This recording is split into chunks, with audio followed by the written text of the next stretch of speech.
¿Quién es Cristian Rosas?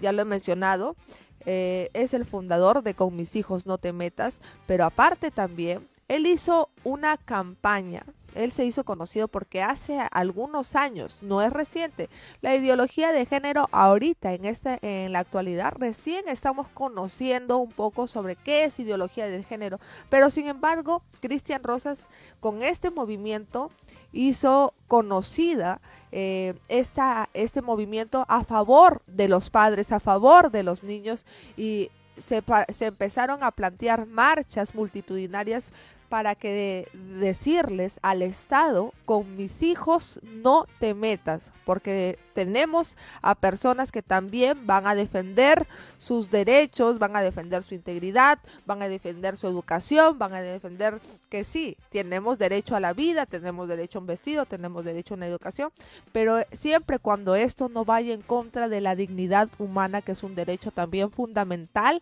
que está en nuestra Constitución. Así que esto no solamente es aquí, sino en todo el mundo. Con él vamos a tratar estos temas. ¿Qué más vamos a tratar con él también? Su vida personal, porque él no solamente es el fundador de Con mis hijos no te metas, sino también tiene un testimonio personal. Tiene un testimonio personal que ha impactado, o sea, es un hermano en la fe. Y queremos conocer también ese lado humano. Y sin más preámbulos, yo le quiero dar la bienvenida a Cristian Rosas. Cristian Rosas, como le he mencionado, él ha levantado un estandarte de defensa y en defensa de la vida y la familia en el Perú y ahora también internacionalmente. Así que vamos a conocer un poco, este segmento se va a dividir en dos bloques, su lado humano, testimonial y también su lado político, todo lo que viene haciendo con mis hijos no te metas. Cristian, primeramente te agradezco por aceptar la Katia, invitación. muchas gracias, muchas gracias. Siempre un privilegio estar aquí en Betel Radio y conversar contigo, Katia. Cristian, primero queremos conocer un poco sobre tu infancia, tu niñez, cómo fue, vienes de una familia funcional. Claro. Bueno, mira, yo nací el 5 de mayo de 1989. Tengo 35 años. Nací en una familia, gracias a Dios, constituida. Mi padre, pastor evangélico, el pastor Julio Rosas, que se conoció con mi madre en el seminario teológico. Mis tíos, hermano de mi mamá, también han sido pastores evangélicos. Mi tío presidió la Alianza Cristiana y Misionera por 14 años, y mi padre por 7 años, la denominación, ¿no? Entonces yo crecí, aparte de ser hijo de pastor de una iglesia, siempre en todo el movimiento de organización y dirección de una denominación, ¿no? Eso me permitió conocer más cerca aún la iglesia cristiana, ¿no? Por parte del trabajo de mi padre, que todo hijo de pastor entiende que ser hijo de pastor es ser parte de la familia pastoral, parte del ministerio, ¿no? ¿Cómo influyó eso en tu Bueno, vida? creo que bastante porque como en realidad no tenía mucha opción, ¿no? O sea, tenía que Ujú. escuchar todas las prédicas, los debates teológicos. Y eso creo yo que bastante inspiró a la búsqueda de la verdad, porque yo quería saber quién tenía la razón, si tal o cual pastor, ¿no? Y eran debates largos que se suscitaban en la iglesia por diferentes temas o doctrinas que aparecían, corrientes, modas.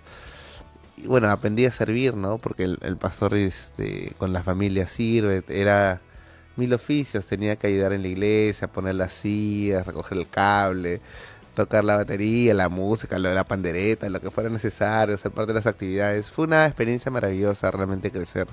Mi padre pastoreaba la iglesia de la Alianza Cristiana Misionera en San Martín de Porras y yo eso me recuerdo, lo más bonito de mi infancia fue eso, servir en la iglesia, ¿no? ¿Y cómo fue entonces tu conversión? Porque Claro, nos claro. comentas que vienes de una familia pastoral, ¿no? Ujú, Donde ujú. estás involucrado en todo, pero el Señor trata con cada hijo de manera personal. Sí, por supuesto. La salvación no se hereda, ¿no? La Ujú. salvación es personal y es un encuentro personalísimo entre Dios y el individuo, ¿no?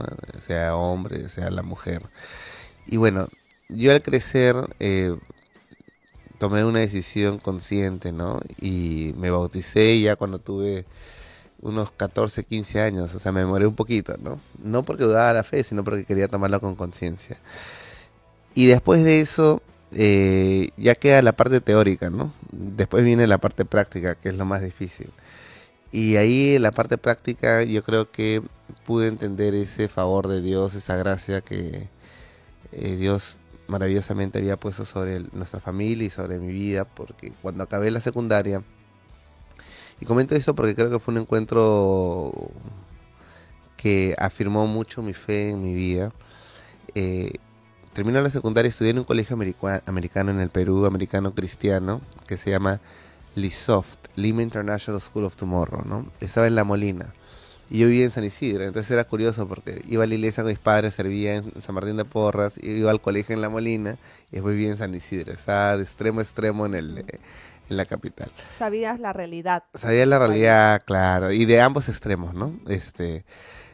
Sucede que termino la secundaria en este colegio americano porque la intención era tener certificación del Ministerio de Educación estadounidense con la esperanza de poder estudiar en el extranjero. Y me pongo a buscar una universidad. Ahí me doy cuenta de lo titánico que es el trámite, lo difícil, lo caro que es, ¿no? Que es estudiar en el extranjero. Decido viajar a Estados Unidos a la casa de una familia misionera que habíamos conocido en la iglesia. Me quedo ahí un tiempo.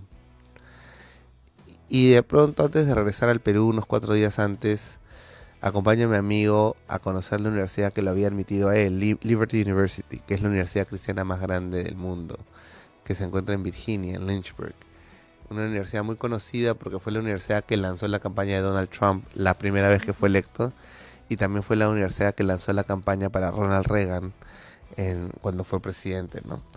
Entonces llego, era una universidad maravillosa, hermosa, gigante, muy grande, pero no conocía a nadie y no había sido admitido, ni siquiera había aplicado y no había aplicado a becas ni nada, ¿no? Era una universidad bastante numerosa y me acuerdo que pasé por el campus haciendo el tour y el último lugar que llegué fue el gimnasio y era un 4 de julio que era Día de Independencia estadounidense, un feriado.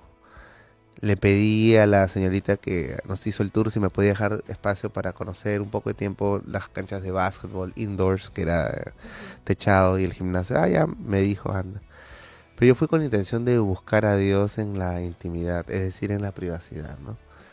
Entonces llegué al gimnasio que estaba con las luces semi apagadas y me fui a una esquina donde estaban las mancuernas y me eché como quien hacía planchas, pero me puse a orar, ¿no? Y dije, Señor, te pido que me traigas a esta universidad. Si tú me becas, si tú me das la oportunidad de estudiar becado, yo te serviré siempre en mi carrera. Y de pronto, mientras estoy orando, derramándome ante Dios en la intimidad, en lo escondido, en la oscuridad, ¿no? Aprovechando que estaba lejos del grupo, entra por una puerta de emergencia, una puerta falsa, un señor, una anciana, ¿no? Un viejito, con sus canas, ¿no? Y me dice, chico, ¿qué haces ahí? Entonces mi primera reacción natural fue fingir hacer planchas, ¿no? Pero ya mi rostro me había delatado porque estaba con todos mis ojos lagrimosos, ¿no? Entonces me dice, ¿qué estás haciendo ahí? Y le dije, bueno, la verdad es que estaba orando. Y me dice, ¿por qué estás orando en esta esquina cuando tenemos una iglesia, una capilla? Ajá. ¿Por qué has venido a orar acá? Dije, bueno, es que la verdad no soy estudiante aún de la universidad, soy un peruano que ha venido acompañando a su amigo. Ujú. Ni siquiera sabía que existía esta universidad o esa dimensión, pero yo estoy convencido que mi Dios es capaz de traerme aquí. Y yo quiero prepararme, justo tiene la profesión que me interesa, que era política y derecho internacional para politólogos internacionalistas, ¿no? Y el lema de la universidad es haciendo campeones para Cristo, desde 1971, ¿no? Y el segundo eslogan es políticamente incorrectos, desde 1971. Entonces iba con mi personalidad, con mi forma de ser. Y comencé a hablar y le conté que mis padres eran pastores, que el pago de la universidad era muy caro. En esa época creo que estaba como $56,000 el año. Entonces, una imposibilidad, ¿no? Para una carrera completa. Y aparte eso sin contar comida, sin contar Estadía, estadía, sin contar movilidad, los libros, trabajos. textos, Ajá. etcétera, ¿no? Entonces, pero igual le hablé con mucha fe y mucha convicción y sobre todo mucha esperanza e ilusión. Y le pedí si podía orar por mí porque ya se estaba haciendo tarde. Le había pedido solo 5 minutos a la señorita y eran como 20. Y me dijo, ok, está bien, vamos a orar. Se puso a orar por mí. Y de ahí me dijo, eh, quizás yo conozca a alguien, por acá la gente me conoce, tómate una foto conmigo. Me dice, ah, ya. Y tenía un celular de 1 megapíxel, esos antiguos, los primeros. Saqué el celular y me tomé una foto, ¿no? Y me dijo, ok, anda con Dios. Muy gracias, le dije. Mira, la verdad que no conocía a nadie en esa universidad. Tampoco lo conocí a usted. Pero usted me ha escuchado y ha permitido que yo abra mi corazón y cuente la visión que tengo para mi vida. Y que ore por mí, así que le agradezco. Creo que usted ha sido una señal de Dios. Ah, gracias, me dice. Me voy, subo al carro ya para salir de la universidad.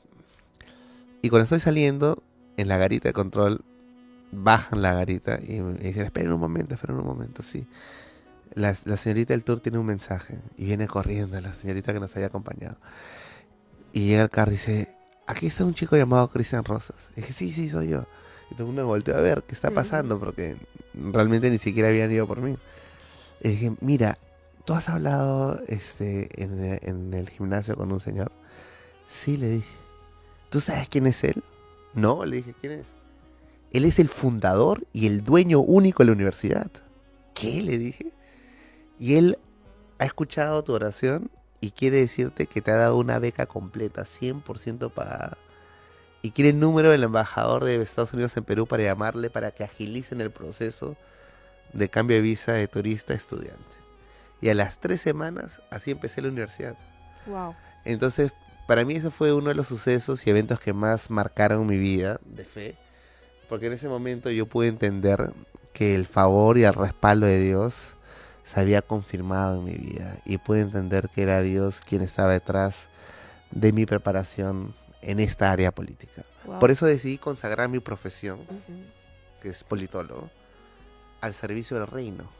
Y por eso todo mi ejercicio político siempre se ha caracterizado en defender el reino. ¿Tienes la foto todavía? Tengo la foto, sí, me has hecho recordar, lo debería colgar y escribirlo en mi Facebook, porque nunca lo he Sí. escrito, pero lo voy a escribir y lo voy a colgar con la foto del fundador. Y tuviste la oportunidad de agradecerle en su momento. Por supuesto, regresé, me vio, estuve becado y me mencionó 2, 3 veces más en Chapel, que es como la convocatoria que tienen ellos, donde van 10.000 almas, 10.000 estudiantes se reúnen en un coliseo, como si el Coliseo Mauta acá. Ajá.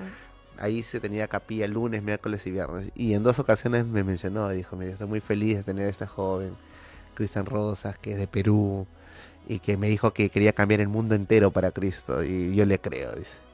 Ah, bueno, wow, y me sentí bastante desafiado, bastante afirmado.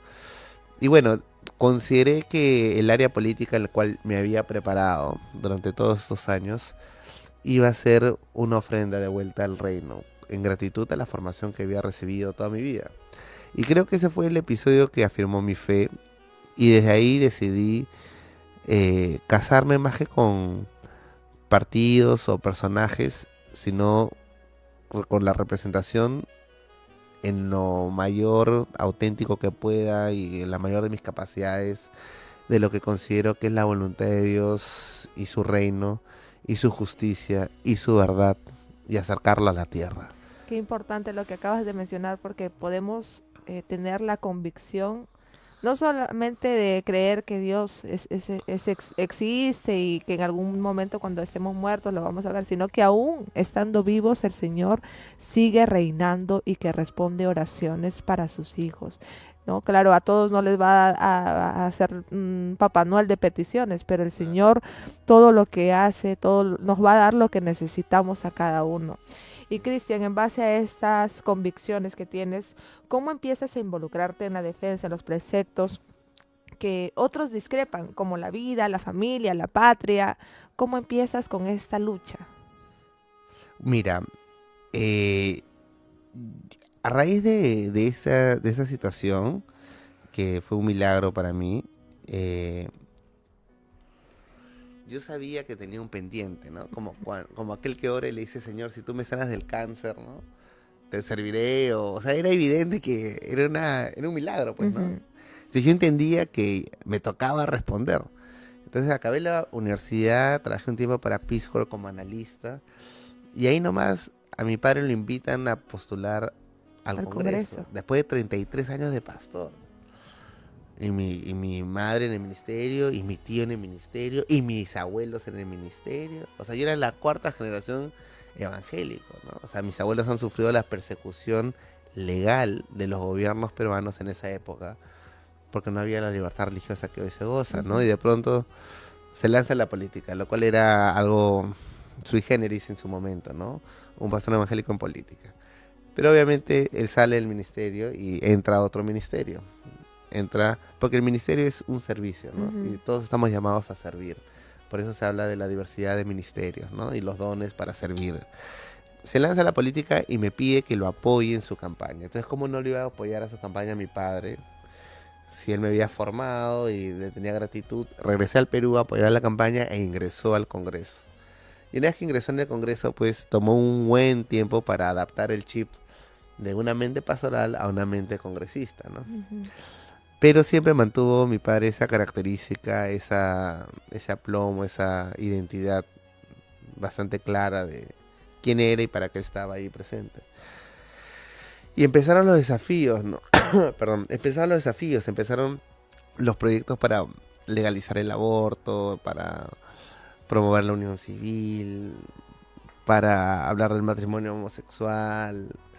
Y esto generó una ocasión para decir no Ujú. y después explicar por qué no.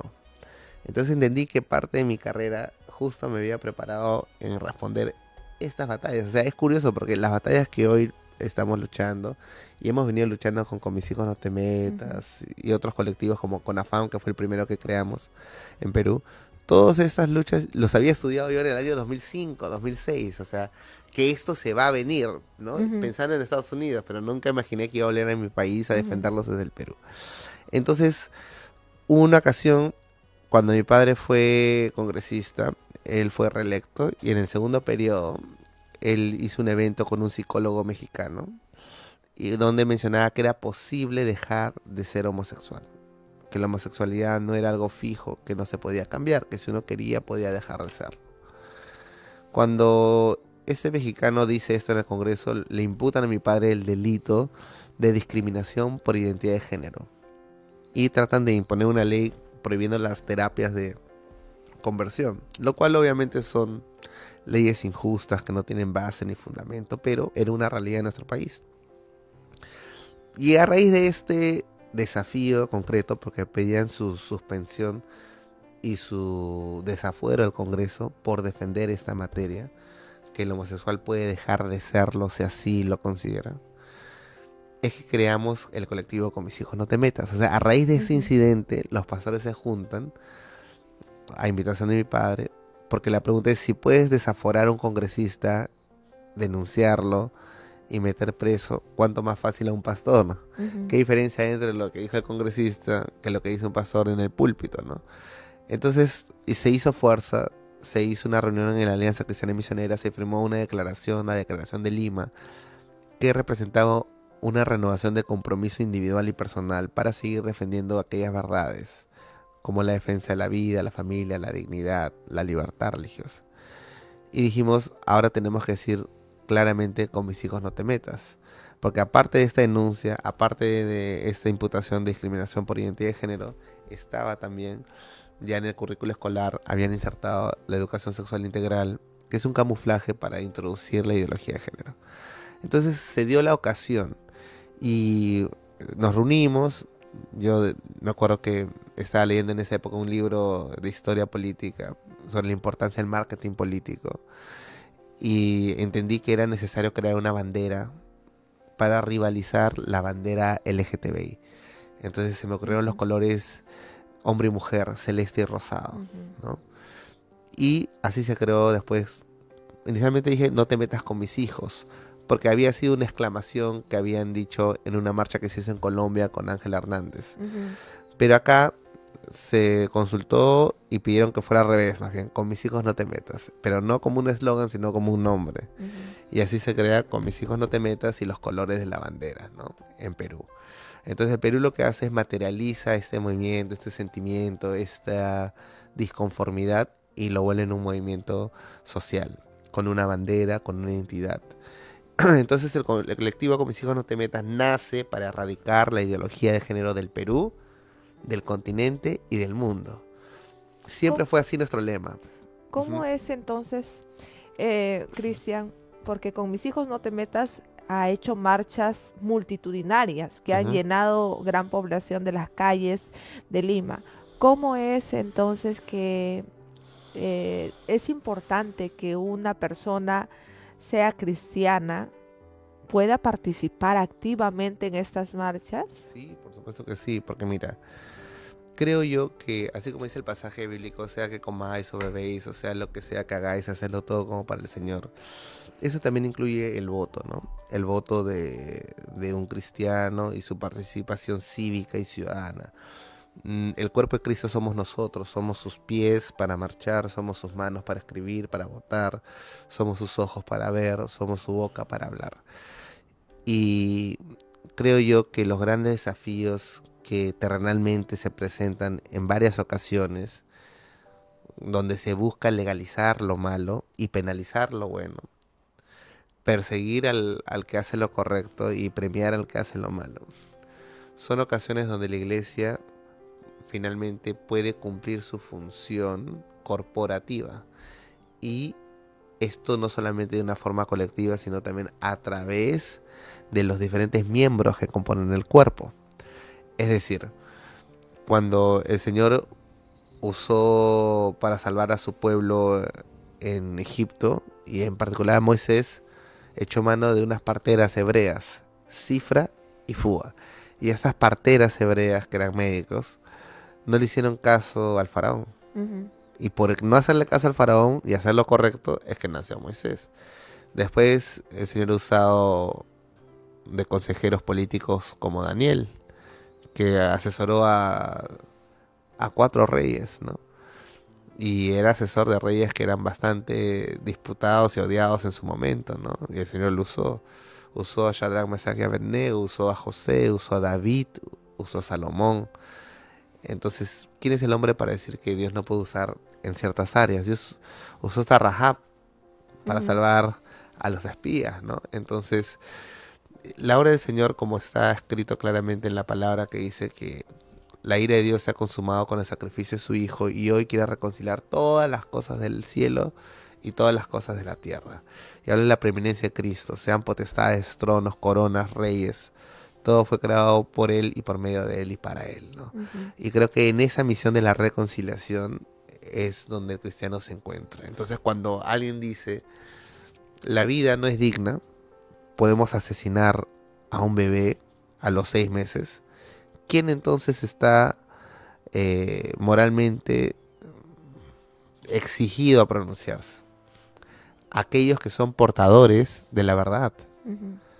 aquellos que han resuelto la pregunta de la vida, aquellos que dicen portar la verdad, porque aquellos portadores de la verdad dicen falso, Ujú. falso, eso es falso. Ese bebé de 3 meses lleva la imagen impresa en su creador y su semejanza y su valor. El cristiano tiene que decirlo.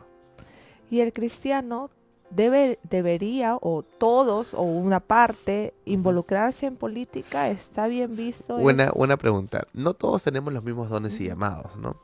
Vemos que cuando el Señor estuvo acá y eligió a sus discípulos, Él eligió desde un publicano como Mateo, cercano a Roma, al dinero, hasta un celote rebelde Ujú. contra Roma, ¿no? Es una paradoja que ambos estuvieran en un mismo grupo.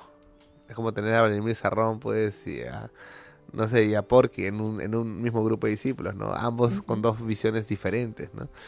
Mateo y el celote creo que son un claro ejemplo de la integración de nuestro Señor para lavarlos y sacarlos a la verdad, una verdad que los iba a cambiar completamente. Pero después, cuando el Señor elige a Saulo de Tarso para ser Pablo, y Ananías y los demás no entendían porque el ángel le dice, el Señor lo ha elegido para dar testimonio de mí delante de príncipes y reyes y magistrados de esta tierra. ¿Por qué? Porque Pablo era un ciudadano romano de nacimiento, había sido formado intelectualmente, había crecido escuchando las enseñanzas de Gamaliel, que ya antes había salvado a Pedro y Juan. En Hechos 5 vemos que cuando los iban a apresar, Gamaliel le interrumpe y dice, bueno, ya como ellos han habido antes y los matamos, mira, antes Alejandro estuvo así como ellos, con un grupo de gente, hoy ya no está, esto va a pasar, no vaya a ser que estemos confrontándonos a Dios mismo, dijo. Ujú. ¿Qué propones, Gamaliel? Azote nomás. Ya. O sea, Gamaliel siempre fue un hombre sabio. Y Gamaliel había instruido a Saulo de Tarso, Pablo. Entonces vemos que el llamado de Pablo es particular y es hacia los gentiles, y no cualquier gentil, sino a los príncipes y magistrados de esta tierra, los reyes. Por eso es que cuando él llevó sus 14 juicios ante Roma, él no tenía la preocupación ni la intención de apurarse y rápidamente cerrar estos juicios, sino al revés, apelaba. Ujú. Apeló a César, él hacía larga el juicio. Ujú. ¿Por qué? Porque querían que escucharan que la imputación que le hacían, que era predicar una religión ilícita no aprobado, era falso y que él estaba predicando a Cristo, que es la culminación de la palabra. Es decir, no había ninguna religión ilícita. Jesús, el Cristo, es el Mesías. Ujú. Y en base a lo que dices, ¿cómo la gente puede discernir en épocas electorales principalmente sobre qué candidato? Porque los políticos tienen una muy buena labia, Sí, ¿no? claro. Y pueden estar con los intereses. ¿Cómo el cristiano o la persona común, conservadora, pro familia, puede discernir a la hora de la Es votar? una muy buena pregunta, Katia. Es una muy buena pregunta. Mira, es difícil conocer el corazón de los hombres. Ujú. Dice, ¿quién podrá conocerlo? Ni uno mismo, porque el corazón es malo, es engañoso. corrupto, es engañoso, ¿no? Y no de aquellos nomás, sino de uno y de todos, ¿no? No hay ni uno bueno entre nosotros. Pero creo que cuando uno evalúa a las personas que buscan nuestro voto, nuestro aval, debe considerar algunas cosas de base, ¿no? Número uno, ¿cuál es su trayectoria de vida respecto a estas materias? Respecto a la defensa de la vida, la familia, la libertad, los valores, los principios. ¿Qué profesa? O sea, ¿qué dice que cree? Dice que cree en Dios, no cree en Dios, cree en las libertades, cree en la vida, cree en la familia. ¿Con quiénes se asocia? Porque puede ser muy creyente, muy pro familia, pero está asociado con las personas incorrectas, eso no va a caminar, ¿no? Lo ideal es que haya un candidato que tenga temor de Dios en primer lugar. Ujú. Porque puede ser muy inteligente, puede ser muy organizado, puede ser muy demócrata y puede ser muy legal como Hitler, que era todo lo que hizo fue democrático, todo lo que hizo fue legal, era vegano, abstemio, ¿no? Pero era un hombre que no tenía temor de Dios, un hombre muy malvado. Entonces yo creo que la primera característica que una persona debe tener es si tiene o no temor de Dios, porque si tiene temor de Dios el candidato o la candidata, esta persona va a considerar los intereses del reino en su plan de gobierno, va a respetar aquellas cosas sagradas. Pero si no tiene temor de Dios, todo le parecerá banal, intercambiable, irrelevante. Por ejemplo, Cristian, el señor Antauro ha estado Ujú. acá en Betel Radio y en algún momento hay cristianos, hay personas Sí, que claro. tienen una afinidad, pero porque él quiere acabar con la corrupción o que ofrece ciertas cosas que, ¿cómo podríamos aclararle el panorama a estas personas que están pensando votar por este Sí, señor? claro. A ver, es importante entender que una cosa es cuando uno vota y otra cosa es cuando uno ya tiene una autoridad que se impone, ¿no? O Ujú, sea, si hubiera habido golpe de Estado, ya pues qué se puede hacer, ¿no? ujú. Si llegó por golpe de Estado y tomó el poder a la fuerza, estamos bajo otra realidad. Pero en esta situación democrática donde aún nuestro voto importa, claro, ¿cómo vamos a votar por alguien que va en contra de nuestros valores? Es irracional hacerlo. ¿Por qué? Porque ¿cómo nosotros podemos votar por alguien que ha escrito un libro que pide la reivindicación de los demonios y critica el cristianismo? Dice y menciona que una de las causales por la cual existe tanta impunidad y corrupción en nuestro país es por el concepto traído de los cristianos llamado la gracia, que bajo el seudónimo de gracia, dice él, es la impunidad. Entonces nadie es castigado. Nadie es castigado. Entonces hay gracia, gracia, gracia, gracia. Y se ha hecho una corrupción permanente, ¿no? Y claro, él se hace mención en particular a las gracias presidenciales, ¿no? Emitidas los narcoindultos por Alan García, se refiere al indulto a Fujimori que le iban a dar. Entonces decía, eso es impunidad y esta gracia no hubiera existido si no hubiera habido el cristianismo. Por eso él habla de la reivindicación de los demonios. Tiene una crítica y busca de alguna forma reivindicar la religión preconquista, ¿no? Que es la religión, por eso se llama la religión neo-tahuantinsuyana. Le llaman. Entonces, está evocando a la nostalgia del pasado y a una visión. Ajá. ¿Vas a lanzarte tú a la presidencia, al Mira, Congreso? en definitiva, ¿Cuál? sí voy a participar en política, no sé si en esta elección.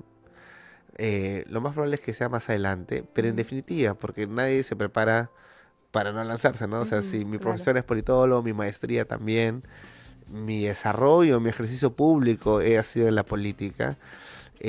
Solo que creo que todo tiene un debido momento, ¿no? En esta vida. Y por supuesto que sí, en algún momento, si así es, lo haré conocer y lo sabrán todos. Y nos darás la Por primicia. supuesto que sí, la Así premisa es. que sí. Cristian, un mensaje final para toda la población antes Sí, de ir. bueno, a la población de Betel que nos escucha, ¿no? Y a la audiencia, recordarles que lo más importante es tener el temor a Jehová, tener el temor a Dios, porque de ella emana la sabiduría. Y temer al Señor es ser conscientes de sus leyes, sus mandamientos, de su amor. Y si uno es consciente y tiene temor de Dios, va a poder ser humilde y pedir su ayuda, como en la parábola del fariseo y el publicano. El publicano tuvo temor de Dios, hasta temor del fariseo, y con un puño en el pecho dijo: Señor, soy un pecador, ten misericordia de mí. Y eso fue suficiente. Busquemos y nunca perder ese temor a Dios, nunca desafiarlo, amarlo con todas nuestras fuerzas, nuestra mente, nuestro corazón, nuestra alma, y pidamos al Señor que nos dé una claridad de quién votar, por quién votar en su momento, y que nos pueda ayudar a discernir acertadamente no solo lo que se ve, sino aún lo que no se ve. Muchas gracias, Cristian, por haber estado con nosotros acompañándonos. Él ha sido Cristian Rosas, vocero y fundador del colectivo Con Mis Hijos No Te Metas, y aparte es politólogo internacionalista, es empresario y entre otros méritos que tiene,